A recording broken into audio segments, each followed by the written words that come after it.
السلام عليكم ورحمة الله وبركاته. الحمد لله رب العالمين والصلاة والسلام على نبينا وحبيبنا محمد صلى الله عليه وآله وأصحابه وسلم رحمة للعالمين وعلى آله وصحبه أجمعين.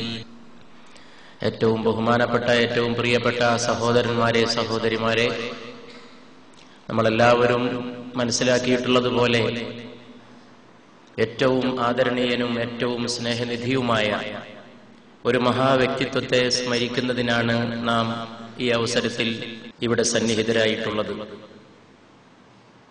ഒരു അനുസ്മരണ പ്രഭാഷണം എന്നാണ് ഈ സംസാരത്തിന് പേര് നൽകിയിട്ടുള്ളതെങ്കിൽ പോലും ഞാൻ നിങ്ങളോട് ക്ഷമ ചോദിക്കുകയാണ്.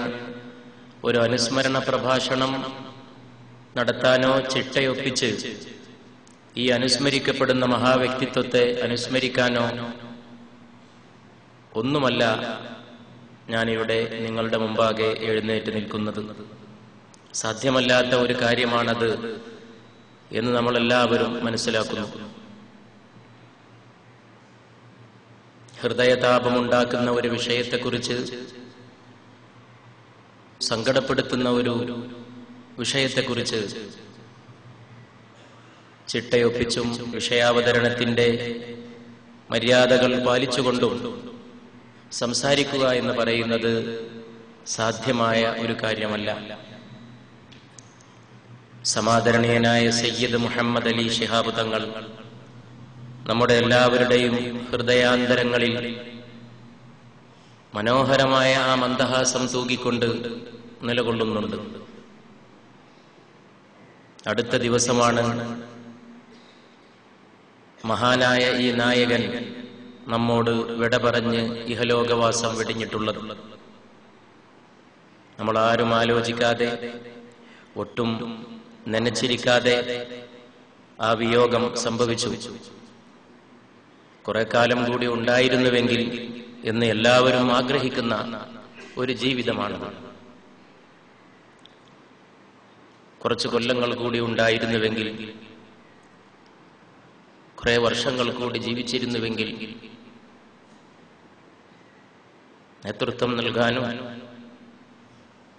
മാർഗദർശനം നൽകാനും വഴികാട്ടാനും നമ്മോടൊപ്പം നമ്മുടെ മുമ്പിൽ നടന്നിരുന്നുവെങ്കിൽ എന്നെല്ലാവരും ഒരുപോലെ ആഗ്രഹിക്കുന്ന ഒരു മഹൽ ജീവിതമാണ്.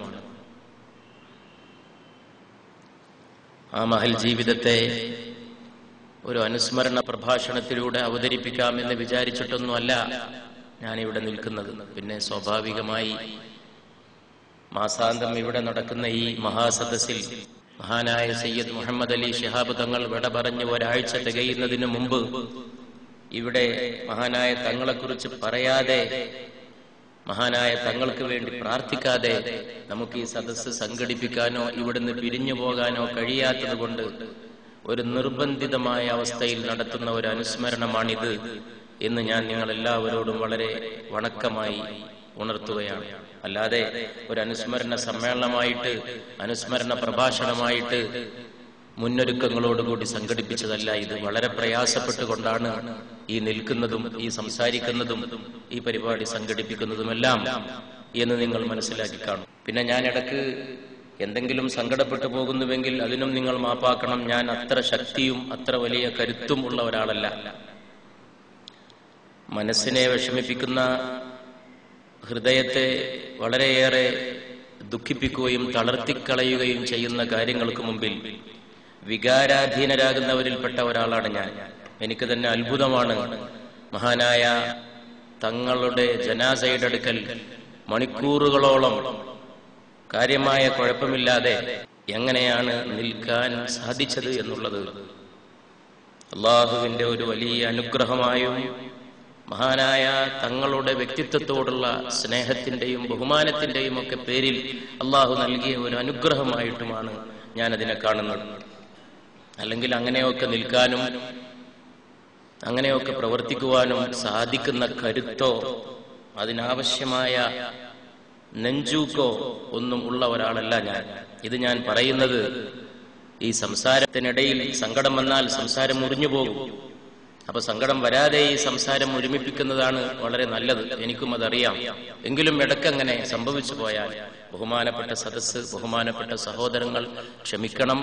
നിങ്ങളും അനുഭവിക്കുന്ന, നമ്മളെല്ലാവരും ഒന്നിച്ച് അനുഭവിക്കുന്ന ഒരു നൊമ്പരത്തിന്റെ, ഒരു സങ്കടത്തിന്റെ, ഒരു കഥനത്തിന്റെ ഫലമായിട്ട് മാത്രം സംഭവിക്കുന്നതാണ് അത് എന്ന് മനസ്സിലാക്കിക്കൊണ്ട് അത് ഉൾക്കൊള്ളണമെന്ന് ഞാൻ നിങ്ങളെല്ലാവരോടും അപേക്ഷിക്കുകയാണ്. സാധാരണഗതിയിൽ മഹത്തുക്കളായ വ്യക്തികൾ മരണപ്പെടുമ്പോൾ പറഞ്ഞു പോരുന്ന ചില പദങ്ങളുണ്ട്. കനത്ത നഷ്ടം, നികത്താനാവാത്ത വിടവ്, താങ്ങാനാകാത്ത ആഘാതം, ഞെട്ടിപ്പിക്കുന്ന അന്ത്യം, ഇങ്ങനെയൊക്കെ പറയാറുണ്ട്. പലപ്പോഴും ഈ വാക്കുകൾ ഉപയോഗിച്ച് അർത്ഥഭ്രംശം സംഭവിച്ചിട്ടുള്ള വാക്കുകളാണ്. പലപ്പോഴും അത് അത്ര പൂർണ്ണമായ അർത്ഥത്തോടുകൂടി ആയിരിക്കില്ല പലരും ഉപയോഗിക്കുന്നത്. പക്ഷേ ഈ നിര്യാണത്തിന്റെ കാര്യത്തിൽ, ഈ വിടവിന്റെ കാര്യത്തിൽ, ഈ ആഘാതത്തിന്റെ കാര്യത്തിൽ, ഈ സങ്കടത്തിന്റെ കാര്യത്തിൽ ഇതൊക്കെ വളരെ അന്വർത്ഥമാണ്. ഇതിൽ അല്പം പോലും അതിശയോക്തിയില്ല. ഇത് താങ്ങാൻ വളരെ പ്രയാസമുള്ളതാണ്. ഇത് വിഷമിപ്പിക്കുന്നതാണ്. ഇതൊരു ദുരന്തം പോലെ വന്നിട്ടുള്ള ഒരു നിര്യാണമാണ്. അത് ഒരാൾക്കോ ഏതാനും വ്യക്തികൾക്കോ ഒരു സമുദായത്തിനോ ഒന്നുമല്ല, എല്ലാവർക്കും ഒരുപോലെ വന്നിട്ടുള്ള ഒരു വലിയ ദുരന്തമായിട്ടാണ്, വലിയ ഒരു ദുഃഖമായിട്ടാണ് മഹാനായ സയ്യിദ് മുഹമ്മദ് അലി ശിഹാബ് തങ്ങളുടെ വേദനാജനകമായ ഈ വിയോഗത്തെ നാടും നാട്ടുകാരും കണ്ടിട്ടുള്ളത്. ജീവിതകാലത്ത് സയ്യിദ് മുഹമ്മദ് അലി ശിഹാബ് തങ്ങളുടെ മുമ്പിൽ എല്ലാം ഒരുപോലെയായിരുന്നു. ആളുകൾക്കിടയിൽ വിവേചനമില്ല. മതസമുദായ കക്ഷി രാഷ്ട്രീയ പരിഗണനകൾ നോക്കി അല്ല ആളുകളെ അഭിവന്ദനായ സയ്യിദ് മുഹമ്മദ് അലി ശിഹാബ് തങ്ങൾ പരിഗണിച്ചു പോന്നത്. മനുഷ്യനെ ബഹുമാനിച്ചു, വ്യക്തിയെ ബഹുമാനിച്ചു. അൻസിലിന്നാസ മനാസിലഹും, ആളുകളുടെ അവസ്ഥകളും പദവികളും അവരുടേതായ ഇടങ്ങളും നോക്കി അവരെ പരിഗണിക്കണം, ബഹുമാനിക്കണമെന്ന വിശുദ്ധ റസൂൽ സല്ലല്ലാഹു അലൈഹി വആലിഹി വഅസ്ഹാബിഹി വസല്ലമയുടെ തിരുവചനം പോലെ പാണക്കാട്ട് കൊടപ്പനക്കൽ ഭവനത്തിലേക്ക് കയറി വരുന്ന ഏതൊരാൾക്കും പരിഗണന ലഭിച്ചു. അയാൾ ഏത് മതസ്ഥനായാലും ഏത് സമുദായക്കാരനായാലും അവിടെ ആ വക വ്യത്യാസങ്ങളൊക്കെ അലിഞ്ഞില്ലാതെയായി. മഹാനായ ശിഹാബ് തങ്ങളുടെ മന്ദഹാസത്തിൽ എല്ലാ വ്യത്യാസങ്ങളും അന്തരങ്ങളും ഇല്ലാതെയായി. നിര്യാണം പ്രാപിച്ചപ്പോഴോ ജനങ്ങളുടെ കണ്ണീരിലും ആ അന്തരങ്ങളും വ്യത്യാസങ്ങളും ഒലിച്ചുപോയി. ഒന്നിച്ച് കണ്ണീരൊഴുക്കി ജനം. സമുദായം ഏത് എന്ന വ്യത്യാസമില്ലാതെ, പാർട്ടി ഏത് എന്ന വ്യത്യാസമില്ലാതെ, നാടേത് എന്ന വ്യത്യാസമില്ലാതെ ജനങ്ങൾ ഒന്നടങ്കം ഇങ്ങനെ ദുഃഖിച്ച ഒരു നിര്യാണം ഏതാണ് ഈ നാട്ടിൽ അടുത്ത കാലത്തുണ്ടായത് എന്ന് നമുക്ക് പറയാൻ സാധ്യമല്ല. എല്ലാവരും ഒരുപോലെ കഥനപ്പെടുന്ന, എല്ലാവരും ഒരുപോലെ കണ്ണ് നിറയ്ക്കുന്ന, എല്ലാവരും ഒരുപോലെ സങ്കടപ്പെടുന്ന ഒരവസ്ഥാവിശേഷം രാജ്യത്ത് കാണുവാൻ സാധിച്ചു. അപ്പോൾ ജീവിതകാലത്ത് സാർവലൗകികതയുടെ ഒരു ബിന്ദുവായ സയ്യിദ് മുഹമ്മദ് അലി ശിഹാബ് തങ്ങൾ, യൂണിവേഴ്സാലിറ്റി എന്ന് പറയുന്ന സാർവലൗകികത, അതിന്റെ ഒരു ബിന്ദുവായിരുന്ന സയ്യിദ് മുഹമ്മദ് അലി ശിഹാബ് തങ്ങൾ നിര്യാണവേളയിലും സാർവലൗകികതയുടെ, എല്ലാവരെയും ഒരുപോലെ പരിഗണിക്കുന്ന വിശാലമായ വീക്ഷണത്തിന്റെ ഒരു ബിന്ദുവായി പരിണമിക്കുന്നത് നമുക്ക് കാണുവാൻ സാധിക്കുകയും ചെയ്തു. ആ ജീവിതത്തോട് ബന്ധപ്പെട്ട ഓരോരോ കാര്യങ്ങൾ ഓർത്തോർത്ത് ആളുകൾ വിതുമ്പുന്നതാണെന്ന് കാണാൻ സാധിക്കുന്നത്. മഹാന്മാർ വരികയും പോവുകയും ചെയ്യും. മഹാന്മാരും നേതാക്കന്മാരും ജനിക്കുകയും മരിക്കുകയും ചെയ്യും. പക്ഷേ ഇങ്ങനെ ഒരു നേതാവ്, ഇങ്ങനെ ഒരു വ്യക്തിത്വം, ഇങ്ങനെ ഒരു ഗാംഭീര്യം, ഇങ്ങനെ ഒരു തലയെടുപ്പ്, ഇങ്ങനെയൊരു പ്രശസ്തി, ഇങ്ങനെയൊരു മഹത്വം, അത് വളരെ കുറഞ്ഞ് ചരിത്രത്തിൽ അപൂർവമായിട്ട് മാത്രം സംഭവിക്കുന്ന ഒരു പ്രതിഭാസമാണ്. മഹാനായ സയ്യിദ് മുഹമ്മദ് അലി ശിഹാബ് തങ്ങൾ വാക്കിലും നോക്കിലും നടപ്പിലും ഇരിപ്പിലും ചിന്തയിലും പെരുമാറ്റത്തിലും വ്യവഹാരങ്ങളിലും എല്ലാ രംഗത്തും മനസ വാച കർമ്മണ എന്ന് പറയാറുള്ള പോലെ എല്ലാ മേഖലകളിലും, എല്ലാ ജീവിതത്തിന്റെ രംഗങ്ങളിലും മണ്ഡലങ്ങളിലും ഒക്കെ ഒരുപോലെ, എന്തിനേറെ പറയണം,